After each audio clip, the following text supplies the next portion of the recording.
Le commerce intra-africain demeure largement sous-exploité, représentant seulement 14,4% du total des exportations africaines, selon la Conférence des Nations Unies sur le commerce et le développement (CNUSED). Ce faible volume des échanges commerciaux intra-africains contraste avec les objectifs ambitieux de l'Union africaine qui œuvre à renforcer la coopération économique. Candidat à la Commission de l'Union africaine, le Malgache Richard Rondrier Mandrato est résolu à faire progresser l'intégration économique du continent. Dans une interview accordée à Africa 24, le candidat affirme son ambition pour les 4 prochaines années d'accélérer la mise en œuvre de la zone de libre-échange continentale africaine. Il faut que tout le monde s'accorde à faire les prochains pas, un bond en avant, pour que réellement ceux qui ont déjà ratifié l'accord de libre-échange puisse maintenant appliquer les mesures les plus importantes pour booster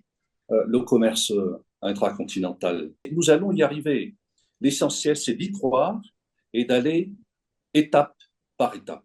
Selon le candidat malgache à la Commission de l'Union africaine, le continent africain peut tirer parti de la révolution numérique, notamment l'intelligence artificielle, pour dynamiser le commerce régional et renforcer son insertion dans l'économie mondiale. En investissant dans des plateformes numériques et des infrastructures technologiques, l'Afrique peut favoriser son développement économique et accroître son intégration mondiale.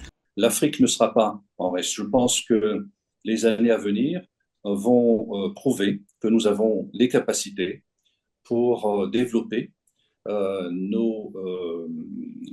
les compétences dont l'Afrique a besoin. Dans chaque pays, moi je pense qu'on peut très très bien développer l'intelligence artificielle et en faire un outil pour le développement. Les prévisions de la CNUSED montrent que la ZLECAf pourrait stimuler le commerce intra-africain d'environ 33%.